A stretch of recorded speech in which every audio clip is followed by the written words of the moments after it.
Hey everyone, so we're talking business, we're talking where to start, we're talking real estate.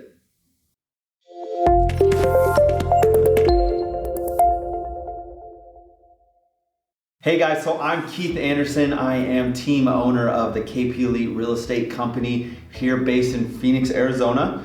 Today we're talking about something that is really dear to my heart when it comes to brand new agents and their real estate pipeline. So most people understand that when you get into real estate, there's a lot of stuff that can go on that can distract you from the important things of lead generation. We see it all the time in our market. We have agents struggle in the dark for months after months at a time, and they get to a point where they may be 6 to 8 months in their business and they still don't have their first deal. Big thing that we want to focus on today that hopefully you're going to be able to take from it is where do you need to start to end up in success way sooner down the path. We want people and agents closing their first deal within their first 60 days, not struggling to close one in their first year. So talk about a few things, exactly what you want to know. Hopefully you will leave this lesson with a thought on where you're going to target next, how to be consistent, what your focus is going to be, and restructure that game plan for real estate. Number one, where do we need to actually start? Okay, our focus has to be on 4 major lead categories that every single person has access to, that you will all be able to work, but which one of those is the most important off the gate?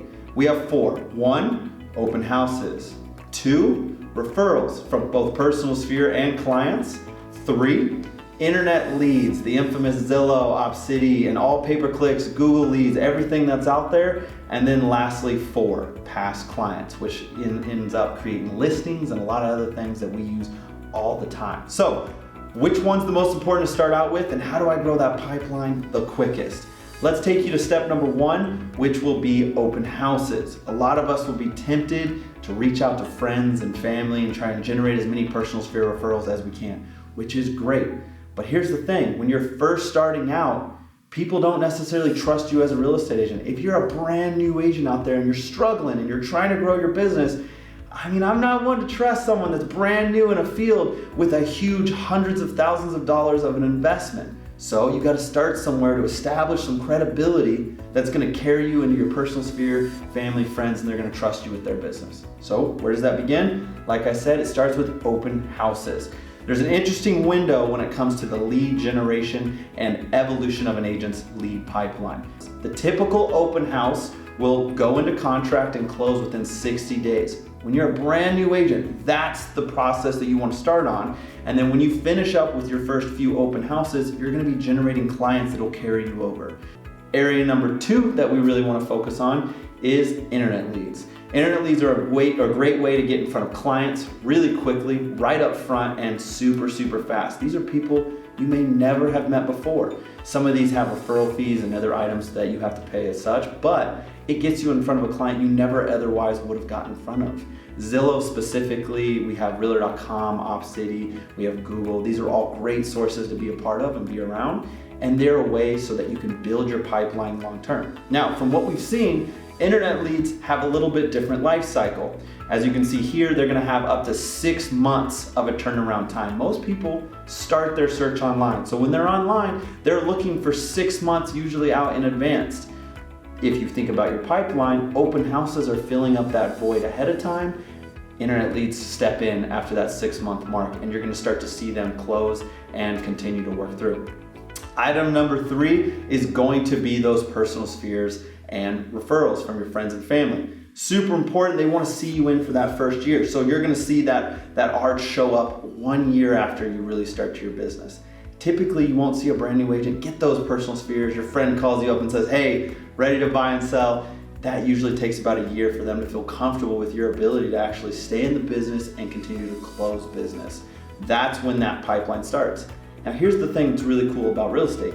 Over time, real estate gets easier. Every month that passes, it gets easier. That's why we say that 6-month window is the target you want to hit. As soon as you eclipse 6 months, every month after that's going to get easier, and then every year after that's going to get even easier than that. So our focus really becomes, how do we get to a place where we have consistent business in our career?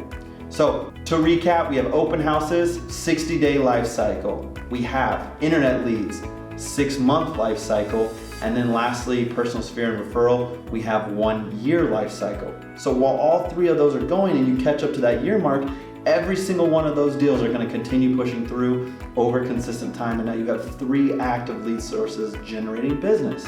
The 4th and final one, which is obviously my favorite, those are the easiest, it's the past clients.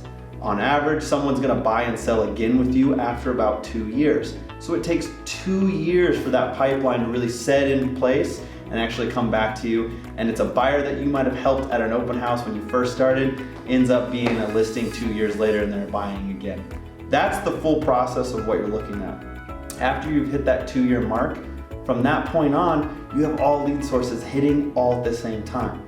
There's a couple other factors that you have to focus on. It's consistency, it is going to be the focus of those lead sources, and it's going to be the follow-up. You have to be focused on that follow-up over the course of time.